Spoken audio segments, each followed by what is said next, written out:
কথা বলছি। হ্যাঁ বলো। কোথার থেকে শুনছো তোমরা আমি জানি না, তবে যে কোনো একটা পেজ থেকে শুনেছি।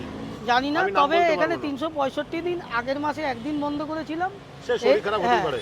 আগে এই মাসে একদিন বন্ধ করেছিলাম, তার আগের মাসে একদিনও বন্ধ করিনি। এখন পর্যন্ত রোজ, ভালো করে শুনে নাও সবাই, বলো। রোজ এই জায়গাটায় এইখানেই বসছি, কোনো আমার প্রবলেম নেই। বহাল তবিয়াতে আমি ব্যবসা করছি ঠাকুরের আশীর্বাদে, ঠাকুরের মানুষের আশীর্বাদে। প্রশাসনের ভালোবাসা। হ্যাঁ, এবার যদি কোনো প্রবলেম হয় ফিউচারে, তাহলে ওই গলির সামনে সবাইকে বলছি চলে যাবে। ও, আর এটা হচ্ছে ঠিক কানাড়া ব্যাংকের সামনে। এখন আমি ফ্যামিলি, এই জীবিকা নির্বাহ করে ফ্যামিলি চালাচ্ছি। ঠাকুর যদি সাথ দেয়, আমি আগামী দিনে এগিয়ে যাওয়ার চেষ্টা করব। All the best. তা মোটামুটি তোমার তো ভালোই সেল শুনছি, দোকান ফোকান উঠে যাচ্ছে, কি ব্যাপার বলো তো? না, এইসব কোথার থেকে শুনছো জানি না, তবে আমি পোস্টে দেখলাম যে তোমার দোকান নাকি অস্তিত্ব মানে বিলুপ্তির পথে চলে না যাচ্ছে। না, সরকার একটুখানি যদি সরকার সেটা যদি তো সরকার